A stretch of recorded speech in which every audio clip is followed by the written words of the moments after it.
Hello and welcome back to another episode of College Football on Tap. I'm one of your hosts, Bruno, and we got our buddy Ross here with us. Ross, how you doing today, man? I'm ready for some football once again, just like every week. It's been a rough couple of weeks. Ross, how you doing today, man? Whoops. So Yeah, I'm feeling you. I mean, we got a decent slate here today. Not really one of the best slates for late in the season, but definitely still going to have some impact in terms of the college football playoff. I think honestly, the game that might affect us most might end up being the one that starts at 9:15 tonight between Kansas and BYU. Just kind of after the way BYU's been, it's just kind of interesting, but we'll get to it.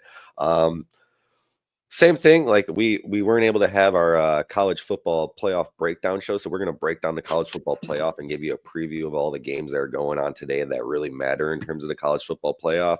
One thing I did want to mention really quick before we get into it, mine and Ross's alma mater, Northern Illinois, going to another bowl game this year. Let's go. again, Good for them. In a way, I just kind of want to, I'm not the biggest Thomas Hammock fan.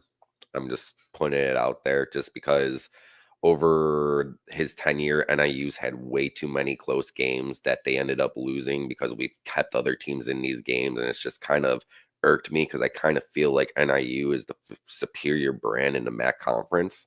And I feel like we should be constantly winning MAC championships. And I don't know if that's just because of mine and your time when we went to NIU. We were just used to always winning the MAC or being in the MAC championship game. And 7-5, 8-4, 6-6 seasons really just don't really cement itself with me when it comes to the NIU brand. So once again, us being homers, and I think in our time there, we were used to being like 12-0, 11-1. I think at one point we had like a 36 game home winning streak. yeah, I remember when Charlie Weiss's Kansas. Ironically, they lost on our senior homecoming to end that streak. Yeah. It was because it was the end of the era, the end of an era for us. But what we won one MAC championship two years ago now was the last one that we won, and then I don't know if how many we won when we left the school. I don't really recall any MAC championships. I think it's two. I think it's two since we left, and one with Hammock.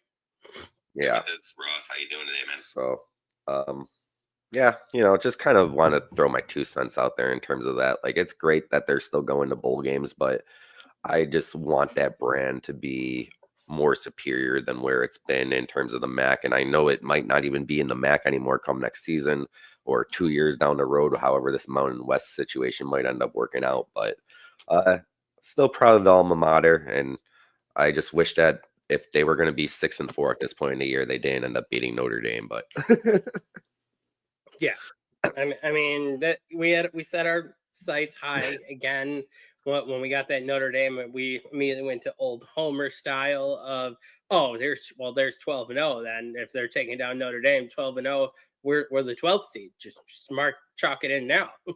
Yeah, definitely. That's the way that we were after week 2 of the season. Now here we are, and we have an undefeated Army team out there that still is not even getting any respect in terms of the college football playoff. And I mean, they might get some respect when it comes down to what they have to deal with next week when they play Notre Dame. But we'll get into that later, as Army's on a bye week this week. So that's good for them to kind of get that little bit of rest and 2 weeks of prep for Notre Dame, which they may require. And it might be something that ends up hurting Notre Dame a little bit when it comes to that game, because we know what kind of football Army plays. And as long as Army holds on to the football, it's going to be a tough day for Notre Dame there. So, but first, Notre Dame's got to get through Virginia today. So, first thing, we'll kind of break down the college football playoff rankings here from top to bottom.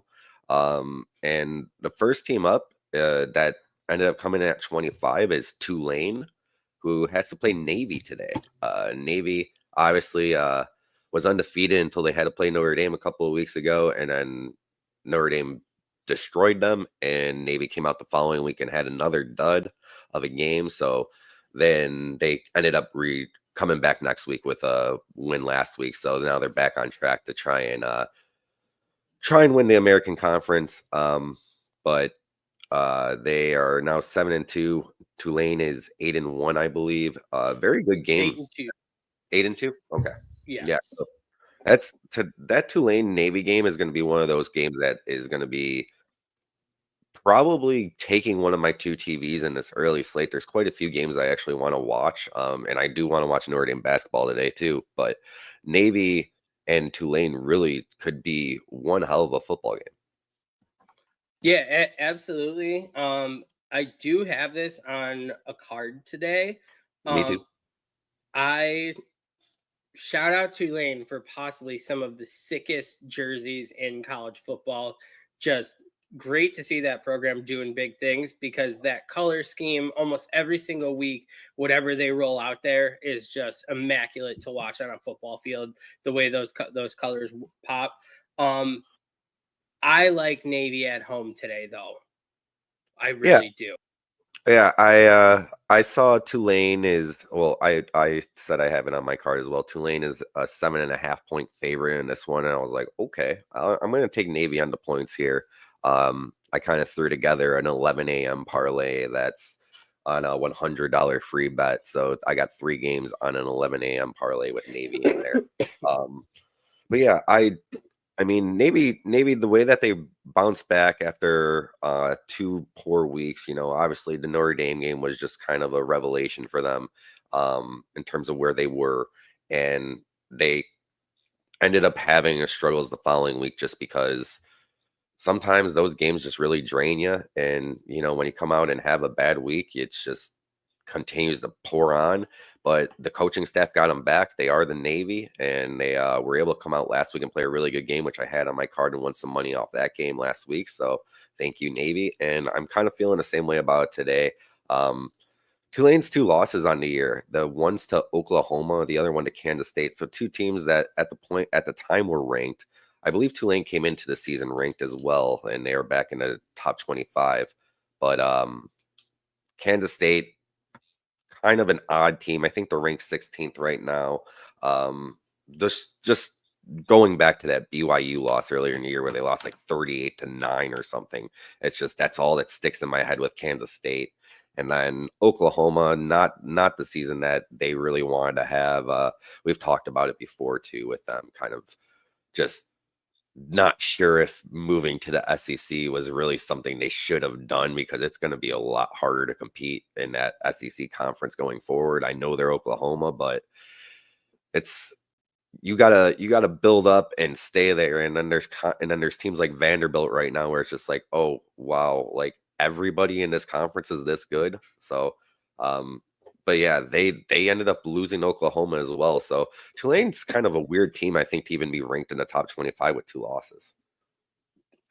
Yeah, I mean, you give them credit because who their 2 losses are, and you can see where you can make a case for them being back in the top 25 outside those 2 losses. But for me today, the way I'm leaning towards this, it just feels like this is one of those games that, with Navy kind of rebuilding and reloading now after the midseason bump, this feels like one of those games that, Navy's had circled for a couple weeks now. Like, this is going to be a rebound big game for us. Like that still, still have a shot in the conference moving forward. Like this is a road to playing for a conference championship still. So I think this is one of those ones that's really been circled, targeted on their schedule for the past couple of weeks, that they've been reloading up to this one. And so I do like Navy at home today. Yeah, I agree with you. And it does. It comes down to trying to win the conference as well. And I know Tulane knows that this is going to be a big game for them in terms of that. But this has been it's kind of been a year, and I think everybody is kind of wanted this. We know we got the Navy Army game, but we want the Navy Army game before we get the Navy Army game. Like, we're cool with 2 of them this year. And I think we've all been trying to lead up to that, and it's kind of what we're all still hoping for. So this in a way is basically deciding who's going to go to the conference championship. Are we going to get to see the Navy Army game twice, or are we going to see Tulane versus Army, and that's what this is going to decide. So basically, a mini conference championship, and it's going to be a fun football game to watch today. Definitely glad that it's on at the 11 a.m. slate because Notre Dame is going to get my full attention at 2:30, and I'm glad that I could kind of kick back, relax, and watch this one because I think it's going to be a good game overall. It's going to be a close one, but I think Navy's going to end up pulling it out at the end. Yeah. All right, cool.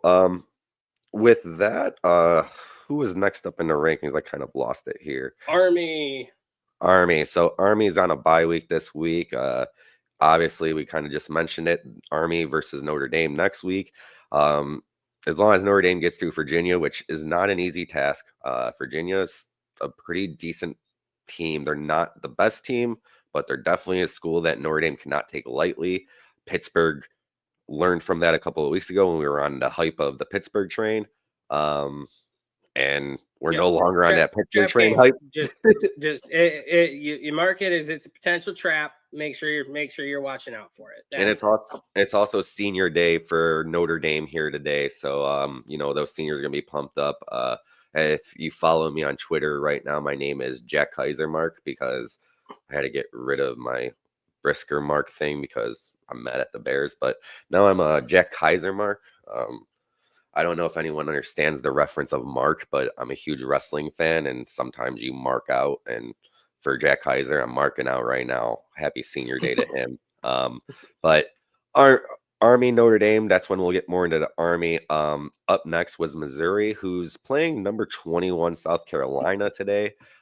We kind of got this huge mixture right there because the SEC conference is kind of at the lower end of the top 25 at this point. So 23, 22, 21, we got Missouri, LSU, and South Carolina, with South Carolina versus Missouri happening today.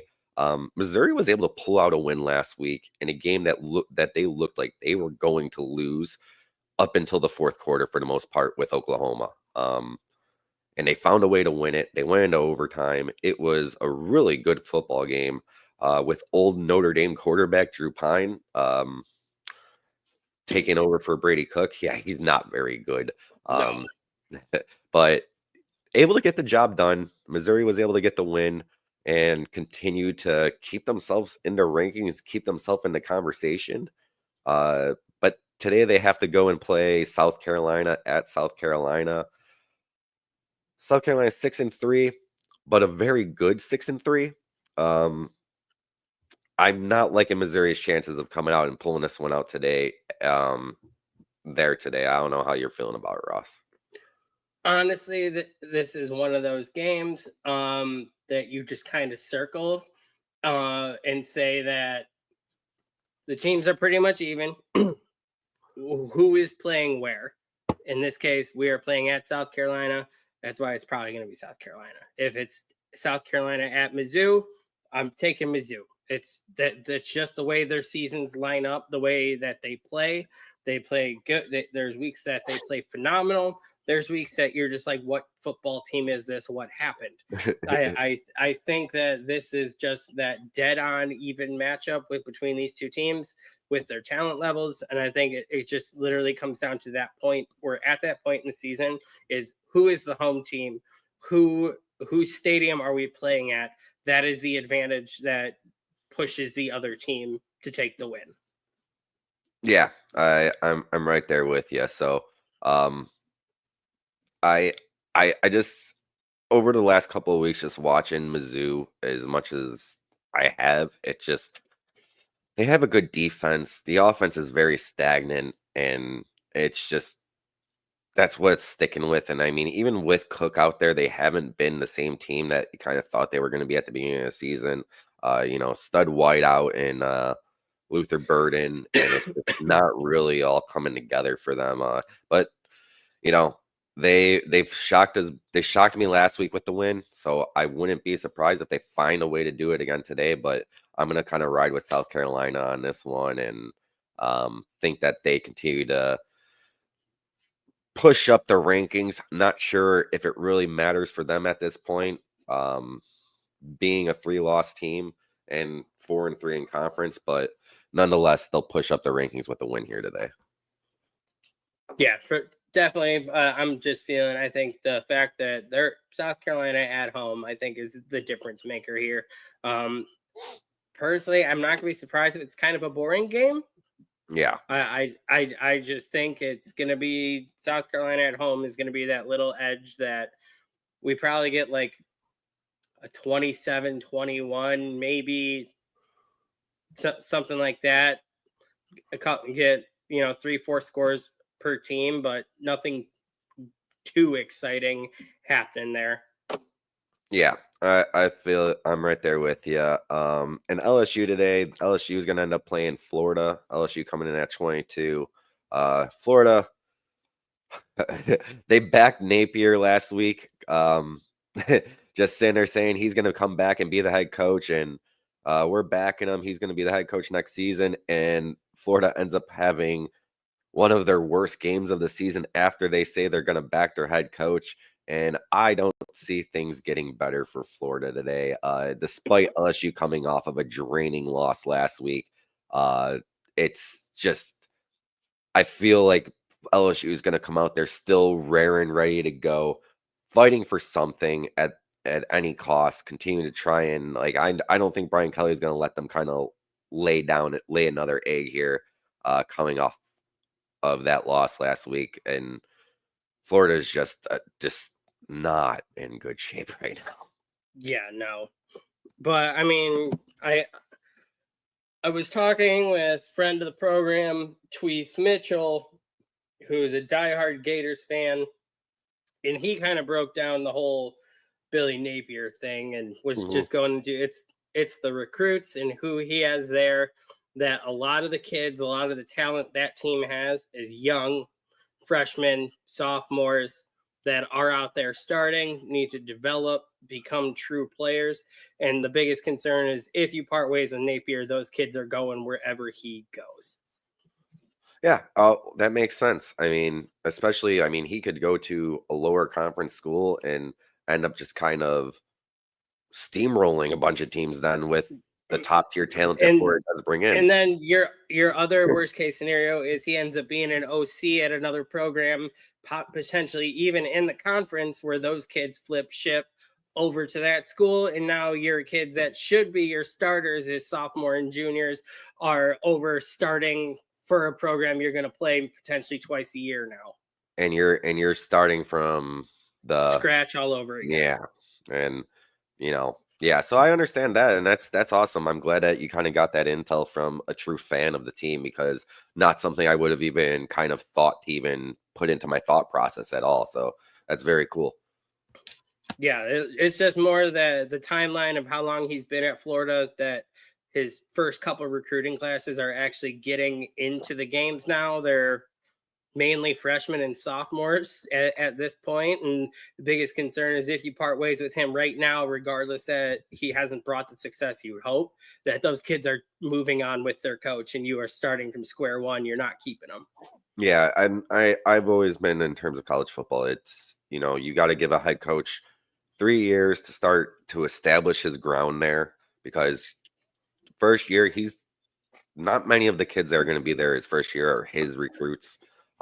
It's the other guys' recruits. I mean, and we've had controversy in the past. I mean, the one that kind of comes to mind the most, obviously for me and you, would be the Minnesota situation with Jerry Kill and Fleck, PJ Fleck, in terms of Fleck not liking Jerry Kill's recruits and calling them all soft, and it being a huge ordeal between the two not liking each other because of it. Kind of a mini rivalry within there where, he didn't respect the idea that Fleck came out and said things about his kids that he brought into the school, in a little weird transition of power after Jerry Kill left Minnesota. And that's kind of something that, you look at in college football, and it's just like, this guy wants to have his recruits there. You can't sit there and say that he goes 4-8 his first season with some other guy's players. It's like, well, are those his style of players? Are those the guys that he really wanted there? And that's what you kind of got to establish. And that's kind of what Florida looks to be doing right now. Yeah, I mean, I think that from Tweeth's perspective, the biggest prospect that they have is DJ Lagway. and he's young, still makes mistakes, but it's the mistakes you would expect from a young player. But there is potential there for him to be a great player, and that's one of their main concerns, is that if they let Billy Napier go, Lagway's going with him. Wherever he goes, he's moving on. And then so you're starting with one of the first true, 4-star, 5-star prospects he brought in at quarterback in quite some time. You're going to lose him if you part ways with the guy that he bought into. Yeah, so that makes sense. And so basically, he's going to get another year. And if things don't start to look good next year, it could be a different story. But we'll kind of see how it goes from there. But yeah, obviously, last week was not a good look for them. A win today could go a long way in terms of where they go from here. And it's possible LSU comes in and just feeling very depleted after what they went through last week. I mean, they got steamrolled by Alabama, and probably one of the worst losses that Brian Kelly has suffered in terms of his tenure at LSU, and even like in terms of his career at Notre Dame and Cincinnati. Like, this is probably one of the worst losses he's ever had in terms of his tenure anywhere. So we'll see what kind of LSU team really shows up against Florida today. Yeah, I think LSU wins this game, but don't be surprised if you see Florida hang in there and make it interesting. Yeah, I could definitely see that being the way that this one ends up rolling out for sure. That I think it's another reverse of Brian Kelly having a very embarrassing loss last week. I think it's the same thing in the case of Florida with what happened last week. I think this is a rebound that we're going to go out and show people that we can fight and compete, especially at home. That I think this could be a statement game. I still think LSU wins, but I'm not going to be surprised to see like a 24-23 grind out, down to the wire, one of the last possessions. Yeah, it's not a game that I would bet, but if I was forced to, I might take Florida on the spread there, just because I'm kind of feeling the same way about it, that both teams are going to come out looking for the win, and Florida might be a little more uppity than LSU after last week, just because just where the programs are at in general. But yeah, we'll kind of see how it ends up rolling out. But yeah, if I was to bet it, I would probably take Florida on the spread there. But I'm also with you, LSU pulling it out at the very end. Next up, number 20, we got Clemson, who's playing a team that we were high on 3 weeks ago, and we kind of already made a sentiment in terms of Pitt. Pitt lost to Virginia. They lost again last week. And it was not pretty at all for them. And I see them losing again today because Clemson's not a bad team. Struggled a little bit last week for a little bit there, but ended up having a huge second half for a big win. And I think today Clemson just comes out and walks over Pitt. Like, I already got Clemson in on a parlay in my 11 a.m. 3-game parlay that I put in. And I just see Clemson just kind of rolling Pittsburgh again here today, because what Pittsburgh's gone through the last couple of weeks, I think, is just the typical Pitt team that we're used to seeing. And I don't see these kids, unfortunately, getting up for a big game anymore, because they just are not what we thought they possibly were 3 weeks ago. Yeah, I think it's the same thing. I think they gave you the flash in the pan. We're showing you that they're coming around. They're going to recruit well off this season. So I don't think this stays as a flash in the pan type team. I do think that they've gotten consistently better over the past few years. I think this is a product of correct coaching, recruitment, everything, and you're starting to see how that can turn a program around. But I think we've kind of hit the point with Pitt in the season where you can just kind of walk it off from here, that they'll be back. They'll be good again next year, more than likely, for what you're seeing. They're going to get a great recruiting class out of this. But I think when it comes down to crunch time in the season, you're going to see Clemson walk through this one. Yeah, I mean, no offense to Pitt either. I mean, they lost last week to Virginia, and I mean, that's kind of the big reason why I'm even like, I'm nervous for Notre Dame, and any little bit of nervousness in terms of Notre Dame today. from me is just because of what for Virginia being able to beat Pitt last week. So I know Virginia's a team that could come out there and pull off an upset and really stick it to a team that's trying to get into a college football playoff. They did it last week to Pitt, and that's kind of just where my head's at with it. But Pitt itself, they got blown out by SMU, who's a good school, team that might be a college football playoff team. We'll see how it ends up ranking out in terms of the ACC at the end of the year. But in general, just a good football team that's getting up there, but 2 bad losses in a row. Not bad, but losses that are really going to deplete their season. Yep. All right, what else we got here after Clemson? This is gonna be a quick one. You got Louisville at 19. Yeah. Louisville's at 19 because they took down Clemson. They can't be below Clemson. That's why, plain and simple, it's why they're there. And I get it. It makes sense that it's just the way the system works, that they gotta be ahead of them because they're on a winning streak. They recently beat the team. They got to stay ahead of them because that's how the system works. Louisville's not going to be in the conversation. They're not. They're strictly in this really, really simply, not to talk down about this program because they had a great dominant win against Clemson at Clemson. That's your season right there. That's it. Yeah. You had a great dominant win at Clemson. They lost. And from there, it's just you're ahead of Clemson by formality. That's it. Yeah. They're not going to win the conference. They lost to Notre Dame, which a non-conference loss, but it's a good loss to have on your record if you want to say what a good loss is. But 3 losses overall. They're the ACC. They're not the SEC. They're not the Big Ten. You're even talking about 3-loss SEC teams are probably not getting into this college football playoff. So yeah, a 3-loss ACC team, no matter how Louisville ends up, it's not going to end up there. But yeah, they're just ranked there based on formality. Next up was Washington State, the Pac-2. Their upcoming schedule is it's New Mexico, Oregon State, Wyoming. Their schedule's not tough. They don't really have a true conference. They're another team that's not going to get in the college football playoff, no matter where they're ranked at this point. This team, I'm going to tell you right now, is realistically probably going to win out their schedule. Yeah. They're going to finish the season at 11-1, and they're going to be number 13. Yeah. Because of formality purposes.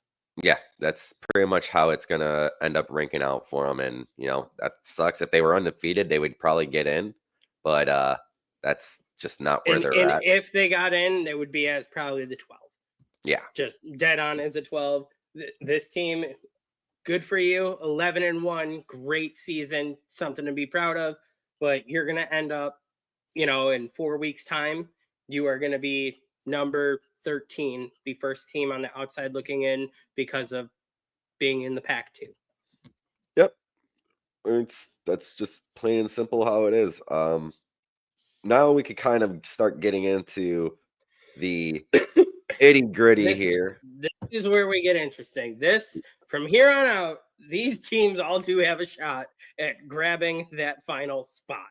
Yes. And Colorado especially coming in at number 17. Colorado has a shot at winning their conference yet.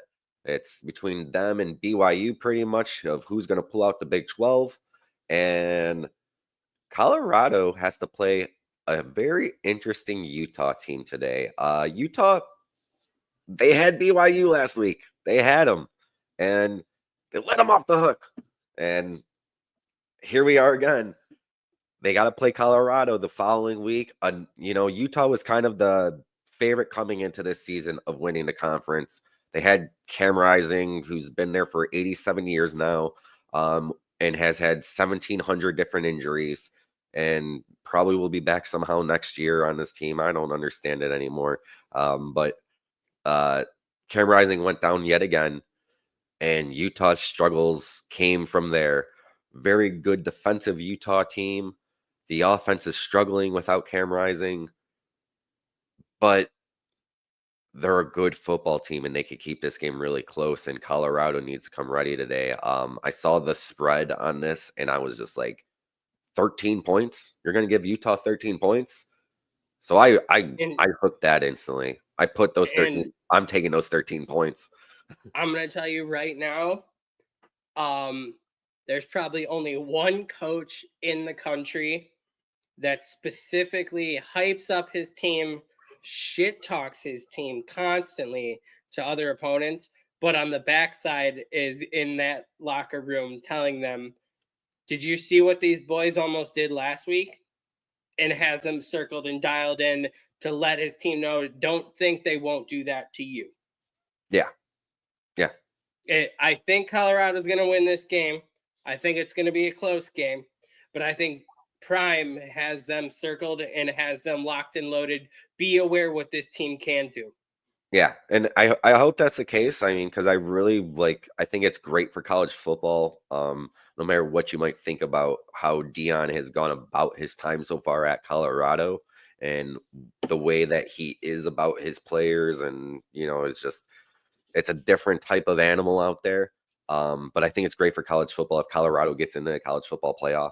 So in terms of that, I hope Colorado kind of wins today because I would like to see them there. I'd like to see them win the Big 12 as much as I also like watching BYU pull off these wins the way that they do and keep these close games and keep things interesting. It reminds me a lot of that 2012 Notre Dame team. But I honestly, I love Prime for just blatantly and even being like, "Oh, when it comes to NFL draft, I'm going to interfere for my guys."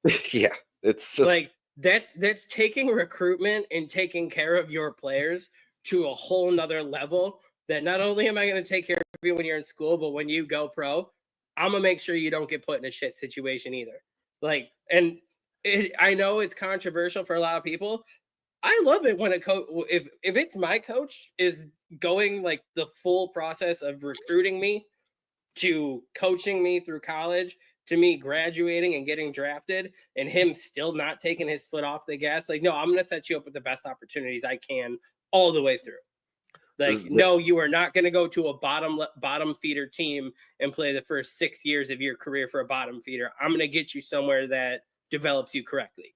See, the issue there for me with all of that is that I am a Chicago Bears fan, and the worst situation you could possibly be in is going to the Chicago Bears because it's a fucking joke. And they don't deserve to get good players because of the way that they run their front office. So a guy like Dion doesn't want to put his players into a shitty situation. Me, as a Bears fan, this is a shitty situation. Yeah, I know we're off the list. I know we're off the list. Like, we're not getting Travis Hunter. Like, oh, well, what teams do you not want to go to? Well, the Bears are a joke. The Jets are a joke. Carolina's a joke. Those are the teams you don't want to go to because it's all a joke. Every single year, like the Bears are hyped up. They're going to be a great team. Man, oh, no. Here we are. We're watching the Bears, and I'm getting ready to watch them get stomped by Green Bay yet again tomorrow. Like, I digress. It's okay. We all feel your pain.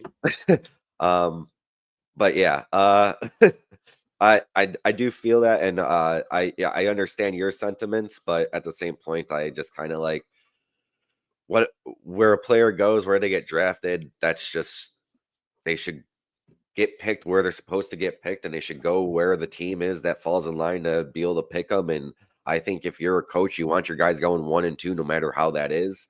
But I respect the idea of taking care of his. Hey, let's not forget the nicest, most humble person in the world. Archie told the Chargers, Eli, you can draft Eli 1, but he ain't playing for you. Yeah, well, I was a King Philip guy anyway, so. Moving on. Here we go. So. What right. I kind of lost it here again. We are on to potentially the fakest team in this race. God, I don't even I want to talk personally about them. believe Kansas State.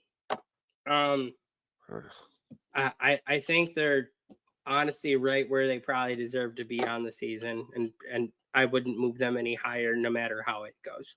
I just don't even understand how they're 16 after losing to Houston. I honestly I just don't get it. They barely beat Kansas. I mean, Kansas should have been a better team than what they have been so far this year. And like even being a 3-6 Kansas team, I'm nervous for. I don't know if BYU is going to beat them tonight. But you know that's another story. But coming off of a loss to Houston last week, like they shouldn't even be 16. They have two losses, sure, whatever. They're in maybe the third best conference in football, fourth best conference in football in terms of college football, however you want to rank them. It's Kansas State for me is just a no go. I That's see why them. in my list I have them right where they're at. We don't move them anywhere. They sit where they sit. Great when they win out the season and finish, like 10-2, 16. Good job. Great season. Yeah, Try again next year. yeah, I'm right there with you. Up next, we got Texas A&M from the SEC. Uh, you know, a good team. They have two losses this year, though. One being a non-conference to start the season against Notre Dame, and then they had to play South Carolina, and South Carolina steamrolled them, 44-20, and now they're ranked 15. South Carolina's moving up in the rankings because of that win last week. Texas A&M moved down when they were possibly looking at the college football playoff a little bit closer. Now they got to win out and hope for some things to happen in front of them. Yeah, but in all fairness, I think the number suits them based on their schedule. Mhm. When you see who they beat, they've played, who they've beaten, in the fashion that they've beat most of these teams, aside from Bowling Green, I think the number is fair. I think they deserve to have the door open. It's at least cracked where they could sneak in, but they need other people to do work ahead of them. At the same time, they need to finish the job. Yeah, and they're gonna have that opportunity. I think they have to play Texas the last week of the So, season, and yeah. if you beat Texas, you're gonna get into a college football playoff most likely. So that's pretty much it. I mean, I don't see them Uh, struggling with New Mexico State today. Uh, then they got to play. Then they have to play Auburn at Auburn.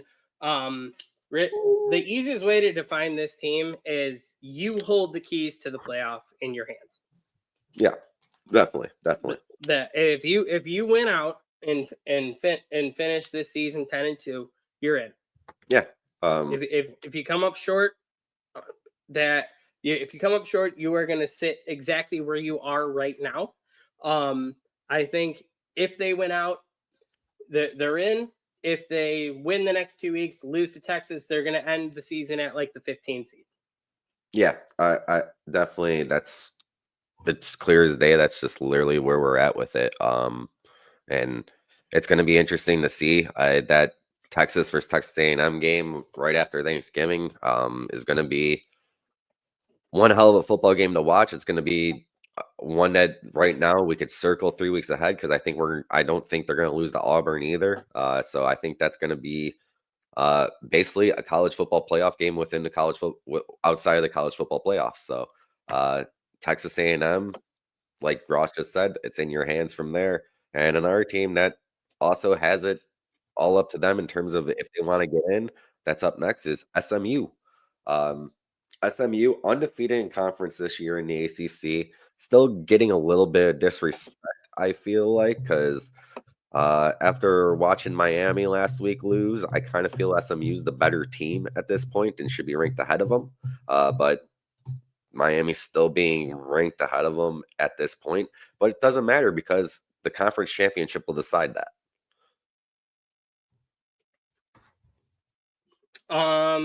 So this is the one team that I have circled that I think this team is phenomenal.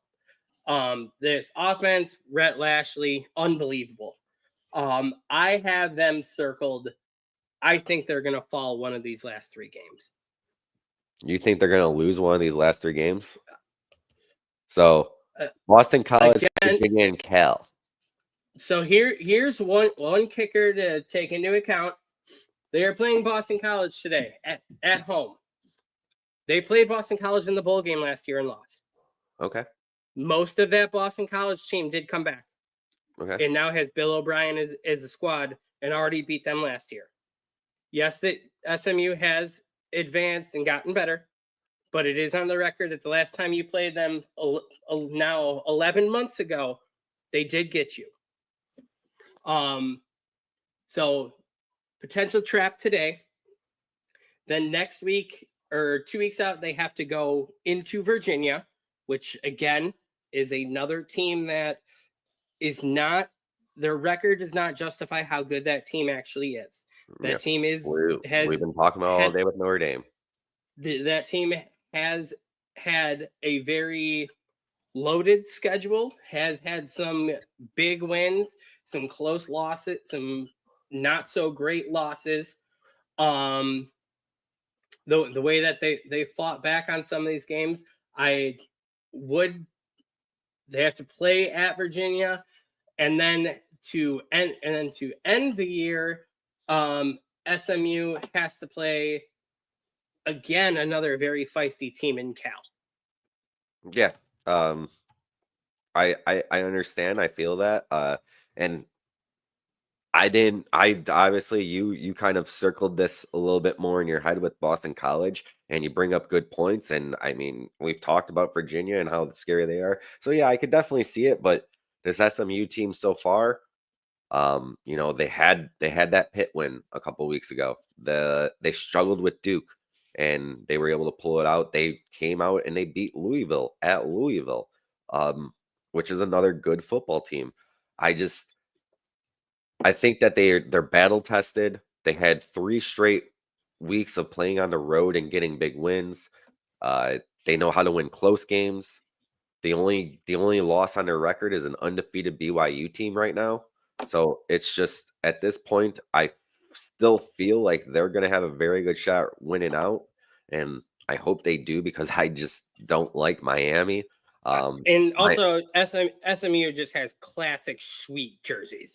Yeah, and I mean their color scheme, everything, that whole program going back to the 80s and the Pony Express. It is so sweet. So it's awesome to see them in this conversation, but they are on my list of traps. Yeah. And it's not saying they are going to lose one of these last 3 games. They are just the team I am concerned that I think they face 3 potential traps to end the year. And that is my concern, that they are a great program, but they are playing 3 teams that I think are highly underestimated on their seasons to end the year. Yeah, I understand your thought process with it, and we'll see what happens. I mean, we know that there's going to be some shakeups. There's going to be some surprising losses, and I can definitely see SMU being on that list. But I still, at this point, I trust in what they've done. I trust in what I've seen. And I could see Boston College being a tough game for them today, obviously, because they are an interesting team and they've had some tough wins, tough losses. They're kind of up and down, but it's also the first year of Bill O'Brien with guys that aren't his recruits yet. I still kind of feel like SMU is going to get into that ACC championship game and take on Clemson or Miami, whichever way it goes. And I kind of hope that does happen because, like you said, back to the 80s, all that jazz before they ended up getting the death penalty. And I know that they have boosters that are really trying to bring that program back, especially now that they're in a major conference. And I'd love to see them get in and kind of stop all the Miami talk, because last week was kind of the Miami team that I thought that they were, and I kind of expected them to come out there and lose a game. that they weren't supposed to, and they finally did last week. And I kind of want them to continue to falter down, and I hope SMU is that team to take them down, because I also don't want to see Clemson in there either. Yeah, totally agree. I like change. Now and from here we move up the board to honestly a fun one that I'd like to make a case here that I think this number is bullshit. Okay. Boise State coming in at 13. What is Boise State's only loss this year? Who was that? It was Oregon, right? Oregon. How much did they lose by? 3. Yes. The number 1 team in the nation. The only team that's undefeated right now. Well, not the only team, but major team that's undefeated in terms of Oregon. Yeah. And they lost to them on the road by 3. Tell me why this team is number 13, though. If we're going off of, and I get it's conference and conference and strength of opponent and everything, but you're telling me they played the number 1 team in the country and they lost by 3 on the road against the number 1 team in the country that's currently undefeated, and you have them at 13 with 1 loss, that only loss? This sounds much more like they should be in a BYU Notre Dame territory, that 7, 8, 9.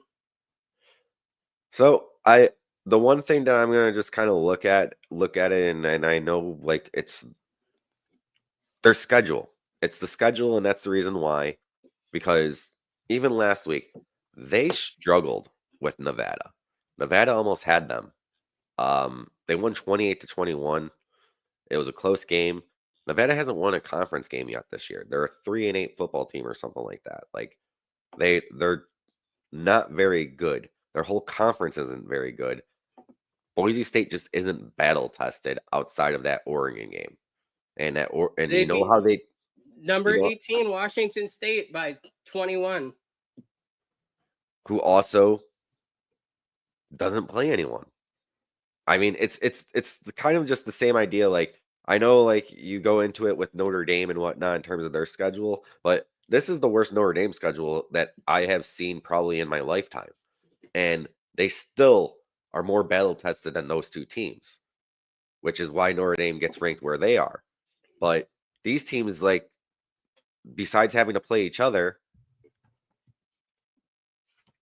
what else? I mean, it's just there's nothing there. There's no competition in terms of playing major schools that really can sit there and justify them even being in the college football playoff at that point. Boise State's going to get in based off of where they are as a non-conference team if they go undefeated. And then they could sit there and try and show us what they're really made of. But when you barely beat a Nevada team and you're going into a game 21-21 and you have to pull it out late with a team that's really just not been good like Nevada all year, I'm sorry. Like, I'm just not gonna support you being ranked in the top 10. I mean, unless you could beat a school that's really an SEC type, like if you could beat a Vanderbilt or something, if you had that on your schedule, maybe. But I get the Oregon thing, but no, man, I'm not riding with Boise State yet, because it's just so much Ashton Genty, and he's going like 3 yards a carry at this point because he just gets the ball every freaking time. Like, I'm not there. I'm just saying, I think they should not be on the bubble still. I think they should be They're not on the bubble. They're in. They're in. They're the non-conference team.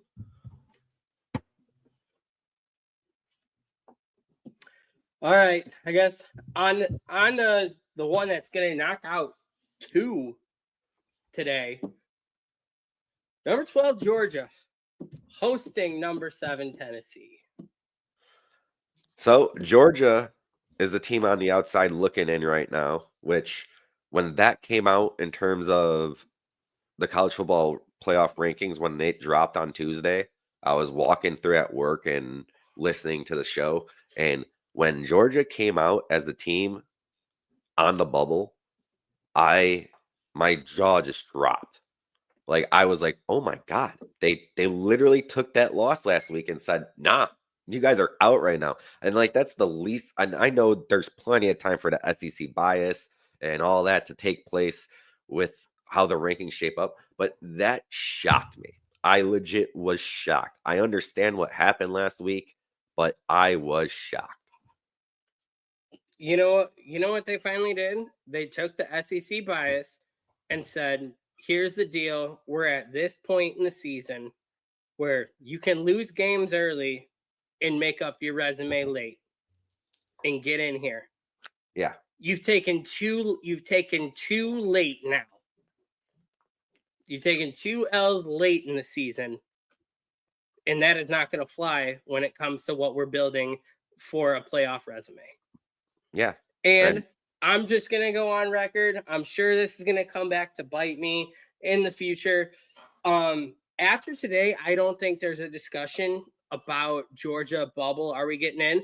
Because I already got it rocking. Let's go UT today at Georgia.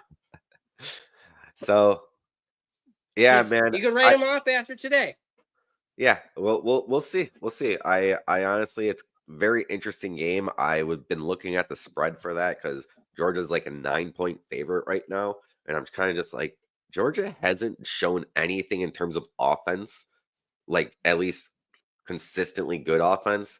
That really makes me think they're going to go out there and win by 9 points. So I'm kind of thinking I'm going to take Tennessee on that spread line today at the very least because they play great defense still. They're still a good defensive team, but they don't put up points, and it's going to be a lot harder for them to put up points because their star running back is out today. ETN is not playing.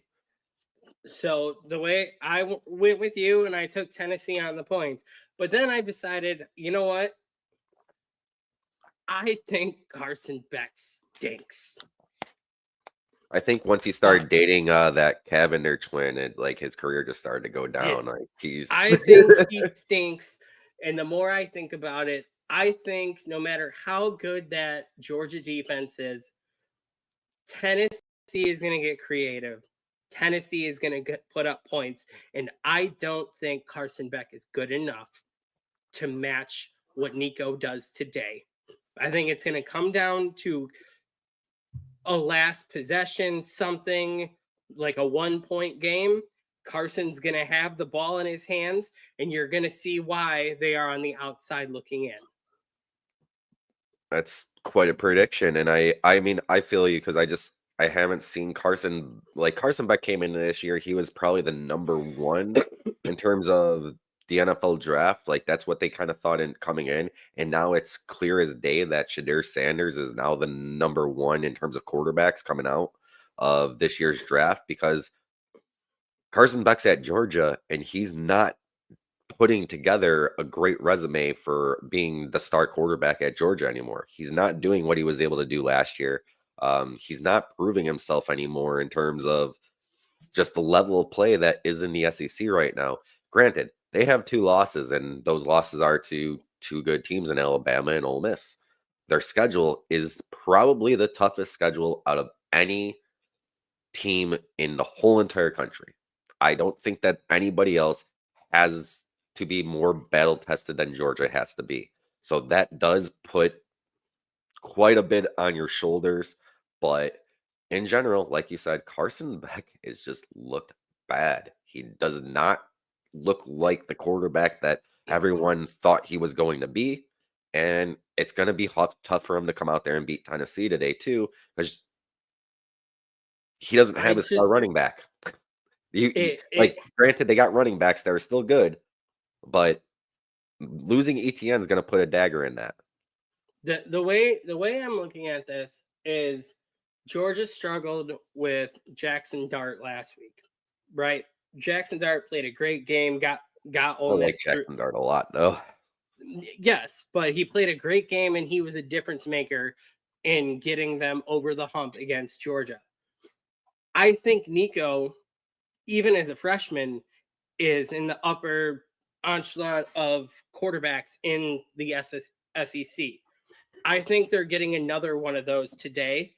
where I just don't think if Nico plays as good as Nico can play, where we still even haven't really had a true Nico coming out game for how good he's played this year, where like he's played his best game of the year. That hasn't occurred yet. And Tennessee's still 8-1 at this time, right? Yeah.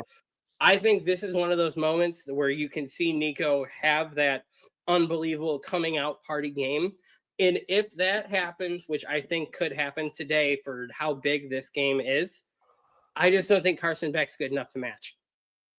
Yeah. I agree with you. I honestly am leaning towards Tennessee in this one as well. The only kind of doubt that I have in it is the fact that it is at Georgia and it they're Georgia. I mean, it's hard to even like it's hard to bet against Georgia. It's hard to think of Georgia losing football games. Last week, Georgia cost me a huge $2,000 parlay because they were the only team that lost on this parlay for me because I didn't see them coming out and losing to Ole Miss like they did. And now today, I'm kind of leaning towards betting against them, which I probably will end up doing because I like that number that Tennessee's getting. Even if I did take that just so we are clear. I did take the points. I did not take the outright, but I actually think we're not just going to get the points. I actually do think Tennessee might actually win this game today. Okay, yeah, I think it's definitely the game to watch today. I mean, obviously things will happen throughout the day that make us go, okay, what is the committee gonna do now? But that game's gonna be one if no big upsets happen, that one's gonna be a big one in terms of who's in, who's out, what happens from there. But yeah, if Georgia doesn't win today, they're out. If Georgia wins today, they're most likely in because next week they got a cakewalk and then they got Georgia Tech. So we'll kind of play it out from there and see how it goes. But yeah, I'm right there with you. Number 11 Ole Miss coming off of the win last week against Georgia. They don't have a game today. Don't need to talk about it too much more. They're where they belong. They deserve to be in the college football playoff. They don't have a they do have Florida and Mississippi State left, so not the toughest of schedules, but two teams that are going to be looking to try and put a dagger on their hopes of getting into college football playoff. But I think right now, unless something crazy happens in those last two games, Ole Miss is in. Yeah, I think the only thing you got to circle is you got Ole Miss heading to the swamp next week. Yeah. Is just you never write that off because the swamp there's a reason it's called the swamp. That doesn't matter what type of season that team is having. It's a difficult place to play. And then we get the Egg Bowl and just crazy things happen in rivalry games always. So I think Ole Miss gets through it. No problem. Just I think it's another one of those you don't just walk through those. I think you still earn it in both those games. And if I recall, normally the Egg Bowl is played on Thanksgiving night. So Yeah. if that's the case again this year, a little bit of chaos on Thanksgiving could be a lot of fun for us. So Egg Bowl Black Friday. Black Friday this year? Okay. Black Well, Friday it makes 3:30. sense. It makes sense because they don't want to have to compete against the NFL game that night at this point. Now Yeah. that the NFL is taking over the nighttime on Thanksgiving as well. So, all right, yeah. Up next, we got Alabama coming in at 10. They're probably going to lose today because they have to play Mercer. So, we could kind of just walk all over that. I mean, there's no way Alabama wins against Mercer. I had this circled today just for one reason, that there needs to be a rule banning this bullshit. Every year the SEC does this. All these teams in the SEC do this towards the end of the season. I don't understand why they have to play these teams. There needs to be like a college football playoff committee rule for if you're scheduling FCS opponents later than week like 3 in your season, you are automatically taking a one spot drop in the playoff rankings the following. I feel you. I don't know. I don't know if it's something that the SEC has with, I think it's the SWAC conference in the FCS, but they play these SWAC schools, if I am not mistaken, every year in the last 2-3 weeks of the year, there's like 6 SEC teams that play against 6 of these SWAC schools, and the SEC teams just come out there and win 70-3, and you're just like, why was this a football game on And your the SWAC schedule? collectively collects $70 million. Yes, and that's like, it's just okay. I understand, like maybe you have a grueling schedule and you want to just kind of have a week off. That just have a bye week. Like it's just like just take a bye week. Like don't play these stupid freaking football games that there's no point in watching. Like I mean, yeah, it kind of just brings you to like the end of the season where you're like very unentertained. Like a lot of the early season college basketball games, you're just like, okay, like like Notre Dame's playing Purdue Fort Wayne today, like whatever. And like granted, Notre Dame's playing Georgetown today. I'm up for that one. But like most of the time when you have those first 2-3 games a year, they're not the best. And it's like that with college football too. Why are we doing this in week 12 of the college football season? Like, no, this is not how you gain an audience by any means. We're sitting here trying to figure out who's going to college football playoff, and we have to watch Alabama play Mercer. Get the fuck out of here. Yeah. No. Moving on. Stupid. So, no game this week. Idle again. Coming off a tough one. Miami. Yeah. They lost to Georgia Tech last week. Miami's Miami. I don't think they're a great team by any means. I think Cam Ward lost the Heisman last week. It's I that was would that was the agree.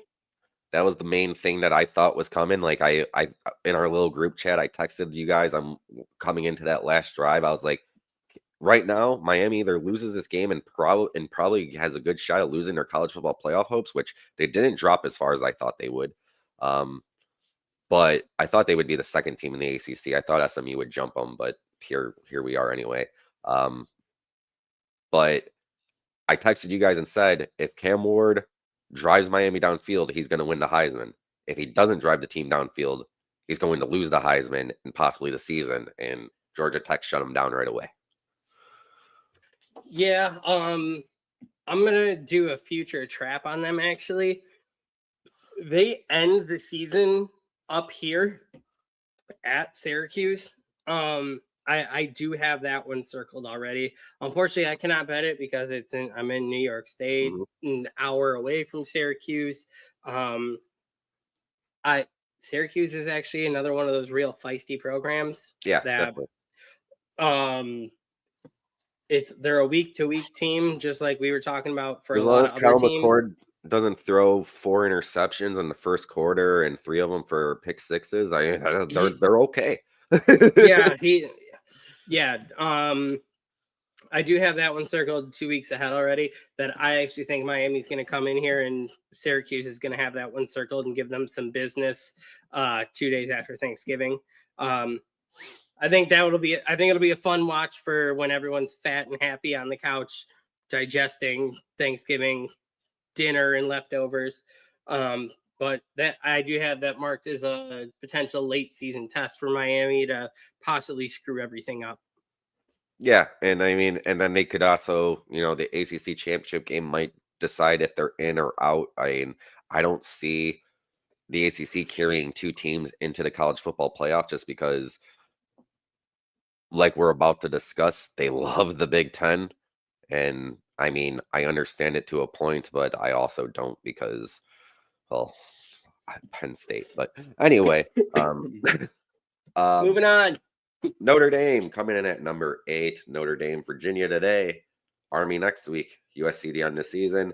It's kind of a gauntlet in a way. It's not the toughest of schedules, but they're all 3 teams that could definitely end Notre Dame's season. Notre Dame wins out. They're in the college football playoff. Notre Dame loses a game. They're out of the college football playoff. I don't see the committee screwing them out of the playoff by any means. I mean, the only thing I'm looking at is, for Notre Dame's case of what's going on. Over the past 4 games, Notre Dame has outscored the opponents like 170-30. Yeah. So they're That's playing they're playing the best at the best time right now. well, and the thing is with Notre Dame too, we know what happened with Northern Illinois, but ever since that Northern Illinois game, every single week Marcus Freeman has cemented in this team. You don't want to feel what you felt that day, what you felt that week. How deflating it was. It was a wake-up call, possibly the best thing that could have happened to this team, because after being Texas A&M, didn't really think they were going to sit there and get comfortable. But what were we doing after they beat Texas A&M? We're going to a college football playoff, baby. It's over. Nobody on this schedule is going to beat us. Northern Illinois beat them. Ever since that day, Notre Dame has come out there and taken care of business. Their closest game was Louisville, and that's a pretty good school. They still looked way better than Louisville did in that whole game. Yeah, the past 4 games, I just did the math in my head. They've outscored opponents 183-30. There you go. They're playing their best football. Virginia today, it's going to be a test. It's senior day, though. You go out there on senior day, you take care of business, continue to blow out teams, continue to beat them. Don't let the college football playoff committee sit there and be like, well, they haven't played. Don't even give them a doubt. Go out there and beat Virginia. We'll see what happens next week with Army. I don't know what to expect yet. I don't want to dive into it yet because got to focus on Virginia first. But that's us. We're homers in this one. Go Irish. Saturdays are for touchdown Jesus. Let's go Irish. All right. Tennessee, we already talked about them. Don't really need to continue. Don't need to go back into it. We know what's at stake today for Tennessee. Up next, we got BYU coming in at number 6. We're on to the Stormin' Mormons. Yes. So BYU, wow. I don't know if you were still up last week when this BYU-Utah game ended. I know we already talked about Utah in terms of having to play Colorado today and what kind of game that could be. But Utah had BYU last week late, and BYU somehow found a way to pull it out and stay undefeated still. Kicking a late field goal to take the lead in a game they trailed the whole way. Utah had them the whole way, and BYU somehow just had everything just go the right way in the fourth quarter for them to be able to kick that field goal and win the game. So this is going to be real fun. I think this is going to be a great game. I do too. I have BYU losing next week. Next week, okay. So next week at Arizona State is where I think BYU drops from this conversation. Arizona State has been a surprisingly good football team this year. They don't get a lot of notoriety, but if you paid attention at all, they have been a very decent football team this year. So I could definitely see that being a problem, especially going in there. The sun's going to be shining. Still probably pretty nice in Arizona, unlike it is here. I have them getting over the hump today against Kansas. I think this is late at home. I just, in Provo, whatever, with the under the lights, I think they get this. I think they get this one done. I think they run into trouble next weekend when they have to go play at Arizona State, Sun Devil Stadium, everything. I think that's where the trouble really occurs for their season. But I do have them in a close one. I do have them getting by Kansas today. Yeah, Kansas, coming in this season, Kansas was ranked to start the season, and everything just hasn't gone right after a good season for them last year. Their quarterback, Daniels, just hasn't been the same guy that he was last season as well. But they have been playing better football of late. Kansas needs a win out to even go to a bowl game at this point. So we'll see how they continue to progress. But it's a must win in terms of Kansas today. They're a team that's still very good. They just came and beat Iowa State. I mean, they're coming off. This is actually their third straight game against a ranked opponent. Wow. They beat Iowa State though. They lost to Kansas State by 2, which we already talked about Kansas State and how we feel about them. It's a tough game for BYU because this Kansas team has been playing much better football than how they started the season. They're better than what their record shows. It could be a long night for BYU. I just think that it's going to be a close game, and they're probably going to be in a similar situation to what they were in last week, where it's going to come down to the final 5 minutes of the game. And do you have what it takes to withstand and continue on with this undefeated season? The pressure is on. You're getting everybody's best. And Kansas, after beating Iowa State, they want to wreck another season. So I think this is a game definitely, like, if you're still up and you want something to watch late tonight, this game will probably run until 1 a.m. Central. Just tune in and you might see something in terms of BYU going down and the college football playoff getting a lot more messed up into the early hours of Sunday morning. Yeah, I think it's gonna be a great game. I'm leaning towards BYU, just getting this done at home. But I do not think that Cinderella season lasts. I think Arizona State next week is gonna be where Arizona State will end it in that environment. Fair enough. All right, so here we are. We are into the top 5 now in terms of the rankings. Obviously, three of these teams are not in the top 4 because they are not conference winners. Only one of them will be the conference winner. At this point, that would be Oregon. But we got 4 teams out of 5 from the Big Ten. And basically, which one is a joke here for you, Ross? Which of these Big Ten teams doesn't belong where they are at? I would say the team that's number 4 in the country. Correct. Penn State literally has had one of the most easiest schedules. Their toughest win of the season was Illinois, who, granted, we were high up on them, but now they're a 6-3 team. They aren't the most talented squad. They just have a very good head coach who really gets these boys up. And they're going to continue to be a good team, I think, for seasons to come. But they still aren't the top dogs, and then that's their toughest opponent that they were able to beat. And they played against Ohio State and weren't able to score a touchdown. Yep.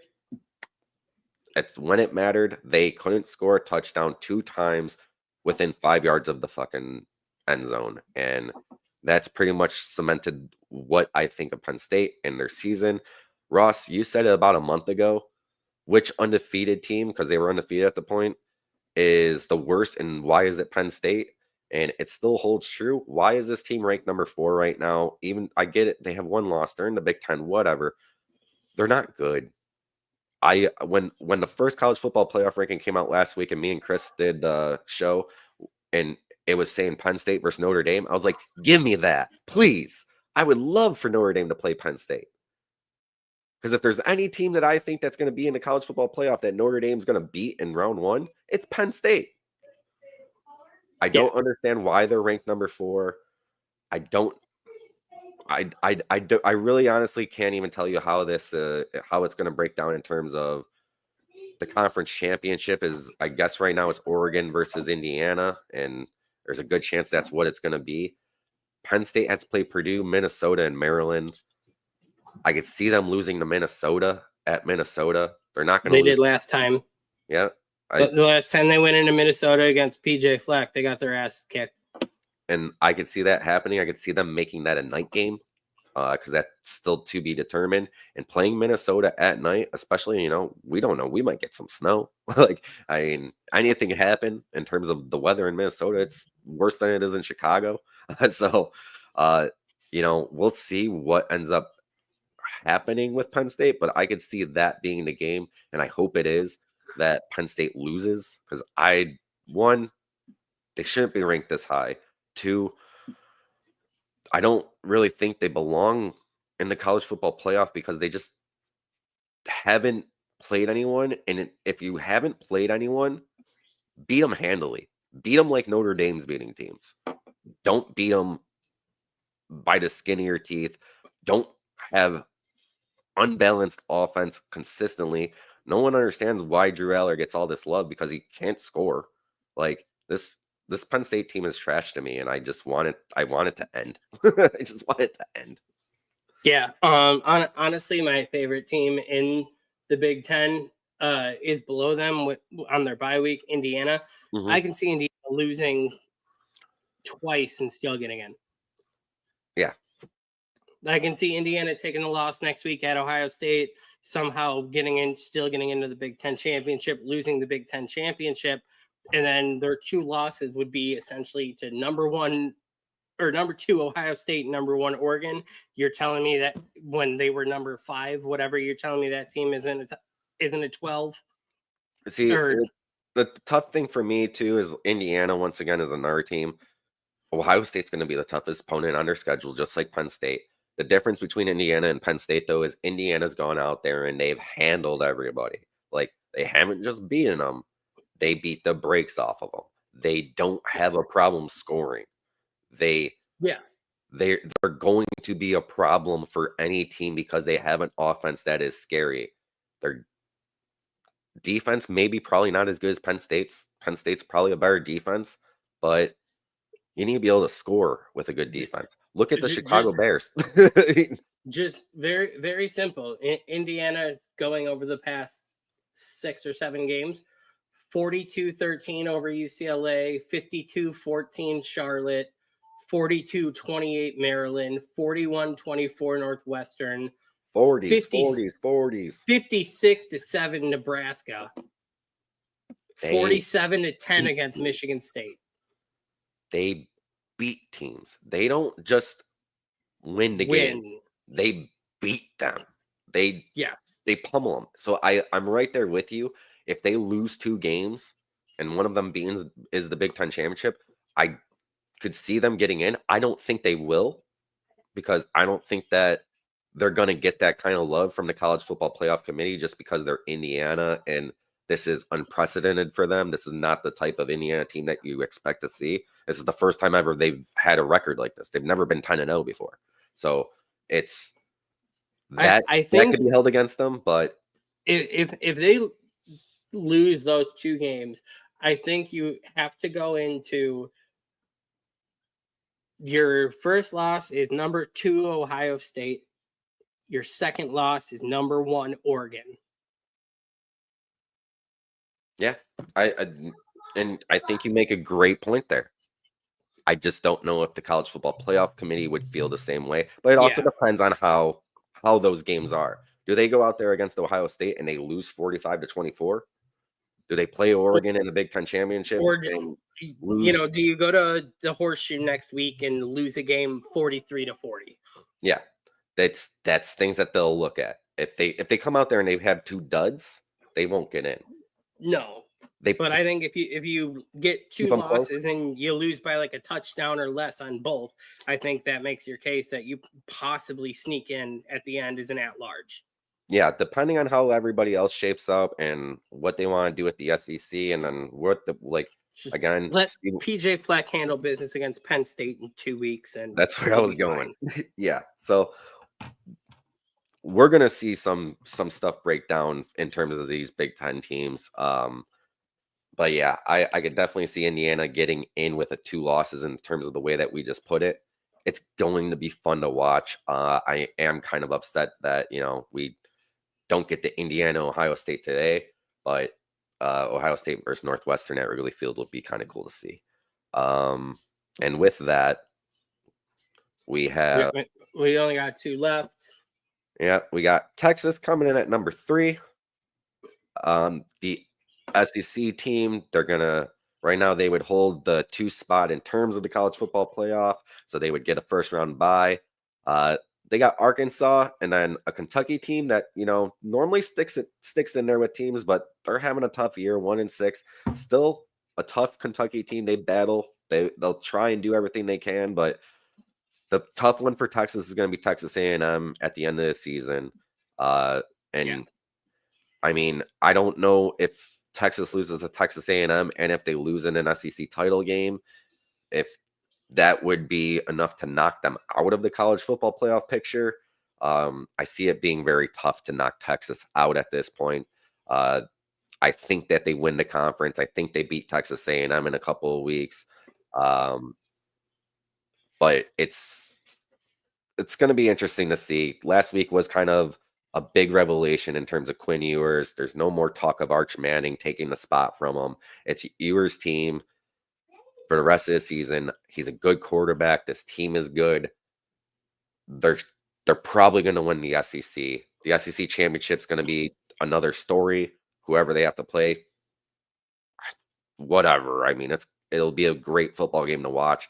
But if they stay undefeated throughout the rest of the season and they lose an SEC title game, they will probably have a home game in the college football playoff in the first round still. If they win out, they're going to have a bye. That's pretty much where we're at with Texas.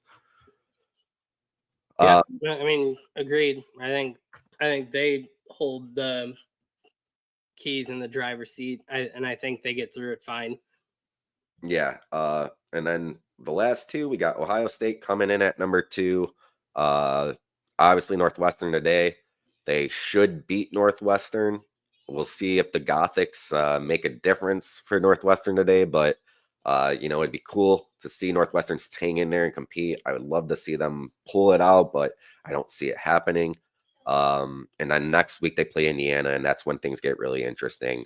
That's going to be the game of the week probably next week, going to be one that we all have circled. We're going to get to see who Indiana really is, and we'll see what kind of team Ohio State really is when they have to play a team like Indiana, I think, because I don't think Penn State is the benchmark. I don't think that they're I've already gone into it enough in terms of what I think of Penn State. So next week, Indiana, Ohio State will be the game to watch, and it'll kind of be easier to see where everyone's going to be falling into place with this playoff.